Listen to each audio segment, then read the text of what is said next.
portaaviones USS Saratoga CB-3. El portaaviones USS Saratoga CB-3 fue el segundo de la clase Lexington, que originalmente sería un crucero de batalla, pero que el Tratado de Washington convirtió en portaaviones. Después de todo, ¿para qué desgastar el casco de un buque que ya no se terminaría? Así que se le convirtió en un concepto nuevo, sin probar y potencialmente inútil, el de portaaviones.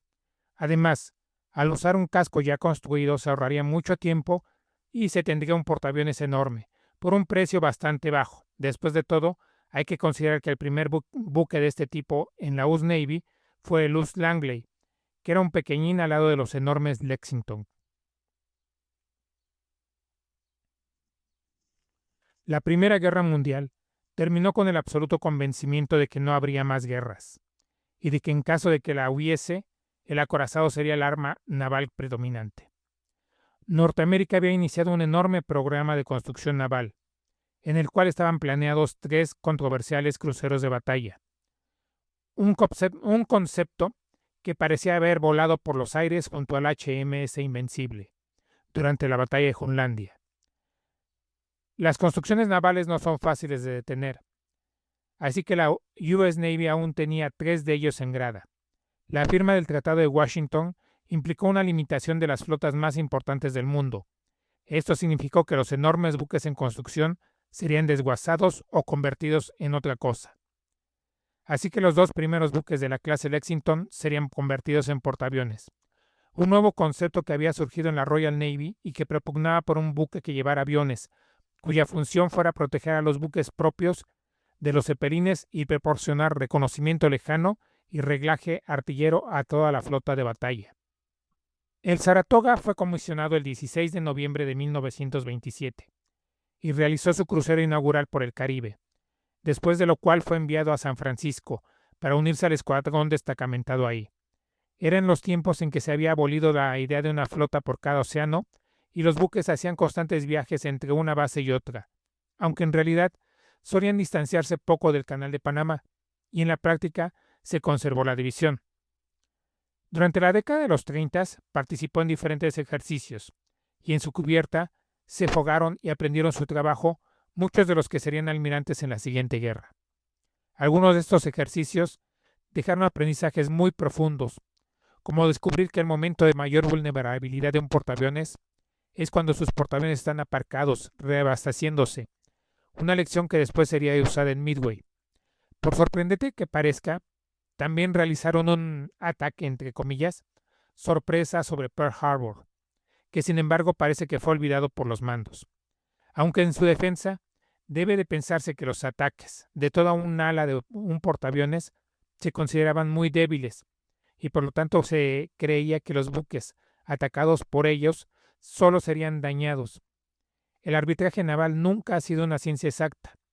Gracias a los numerosos ejercicios se aprendió mucho y el buque fue en cierto sentido, un salón de clases y una cuna de la filosofía de combate entre portaaviones.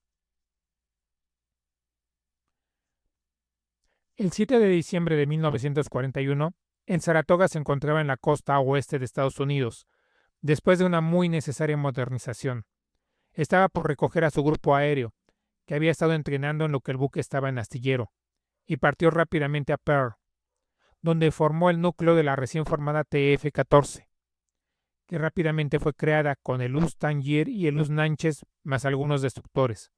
Fueron destinados a reforzar Wake, entonces bajo ataque japonés, pero la isla cayó antes de que la flota llegara, por lo que tuvieron que regresar a puerto. En enero del siguiente año, el portaaviones se encontraba patrullando cerca de Pearl cuando fue alcanzado por un torpedo, lanzado por el submarino japonés I-16, que lo mandó renqueando a puerto. Reparado provisionalmente en Hawái, tuvo que regresar a Bremerton a una reparación a fondo, lo que se aprovechó para modernizarlo, con nueva artillería, radar y equipos. Estuvo listo a finales de mayo, alcanzando el 6 de junio Pearl, justo el día que se peleó la batalla de Midway. Llegó con el resto de la flota con aviones y pilotos de repuesto para reemplazar las pérdidas de batalla. La subsecuente batalla por Guadalcanal vio al buque en combate por primera vez. Sus aviones participaron en el ataque inicial a la isla y dieron protección a la flota de transportes, aunque sufriendo muchas bajas ante los héroes japoneses. Durante el ataque de la flota combinada para recuperar la isla, en la batalla de las Salomónes del Este, sus aviones lograron hundir al portaaviones japonés Ryujo y dañar al portahidroaviones Chitose, pero 2 días después fue alcanzado por un torpedo disparado por el submarino I-26. Otra vez, el portaaviones tuvo que recibir reparaciones temporales en Tongatapu y regresar a Pearl para reparaciones más a profundidad. Pero dejó su grupo aéreo en Guadalcanal. Estuvo listo para noviembre y en enero ya estaba de regreso en Guadalcanal. Junto a Luz Enterprise formó el núcleo de la flota. Después de los combates de la Salomón se habían perdido el Luz Wasp y el Luz Hornet, y el Enterprise estaba muy dañado, por lo que al acabar la campaña se le mandó a Pearl a reparar. Así que el Saratoga fue el único portaaviones norteamericano en la zona. En mayo llegó el HMS Victorious. Ambos buques dominaron la zona durante buena parte de 1943, el año en que ambas flotas estaban reconstruyéndose y realizaron patrullajes juntos, probando nuevas técnicas como por ejemplo convertir el portaaviones británico en uno exclusivamente dedicado a la caza y a la defensa con Wildcats. A finales de 1943 llegó el nuevo portaaviones US Princeton y ambos participaron en la campaña para ocupar Bougainville, atacando aeródromos en Buca y Rabaul, donde dañaron 4 cruceros pesados que se estaban preparando para atacar a la flota de transportes. Su última operación del año fue atacar la isla de Nauru, antes de regresar a San Francisco para un muy necesario refit. Para febrero de 1944 ya estaba de regreso, participando en la invasión de Eniwetok. En marzo se unió a la flota británica en el Océano Índico, atacando blancos en Sabán y Surabaya. La llegada de más portaaviones británicos a la zona lo hizo redundante y regresó al continente para un mantenimiento más profundo.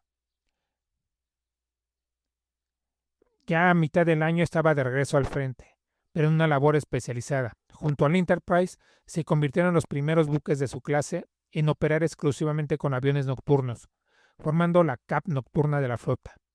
El 21 de febrero, un grupo de aviones japoneses logró atacar por sorpresa y le encajó 3 bombas, y 2 kamikazes se estrellaron en el Saratoga, que fue muy dañado. Tuvo que dejar la zona de combates con 123 marinos muertos y 192 heridos. Regresó a Bemerton a reparar, pero esta vez ya no regresaría a la zona de combate. Se decidió que con tantos execs el Saratoga era redundante y se decidió convertirlo en un portaaviones de entrenamiento, por lo que fue muy modificado, con salones en su hangar trasero, elevadores modificados, y se quedó en la costa oeste. Cuando la guerra terminó, fue usado para repatriar combatientes y después se pensaba retirarlo, pero las pruebas con las armas atómicas llevaron a replantear su uso y fue destinado a la operación Crossroads, el experimento nuclear de Bikini. Durante la primera bomba el buque sufrió pocos daños, a excepción de la radiación y el incendio de la tablazón de madera de su cubierta. En la segunda, la bomba sumergida a 400 yardas de él lo despedazó completamente. Modelismo. Este modelo fue fabricado por Trumpeter en escala 1/700. Es un excelente molde, muy bien hecho, bien proporcionado y con toneladas de piezas extras. Representa el buque tal y como se le veía en 1934. Hay otro modelo de él, fabricado por Fujimi, y era el único que se podía conseguir por décadas. Este representa la forma en que tenía el buque en 1940.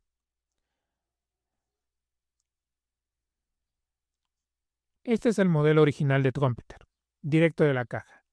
Lo ensamblé para representar el buque durante la campaña de Guadalcanal, con Wildcats, Dauntless y Avenger, en un especular Sea Blue. El modelo está muy bien detallado, tuve que hacerle unas cuantas modificaciones, ya que el molde lo representa en su apariencia de los 30s, con biplanos y sus enormes torres artilleras de 6 pulgadas. Así que fue necesario cambiarle totalmente el grupo aéreo, que proviene de cajas de aftermarket de Fujimi Trumpeter, aunque cometí un error grave. Ya para esa época, el buque llevaba torres dobles de 5 pulgadas, no cañones de 40 milímetros. La pintura es el viejo marino.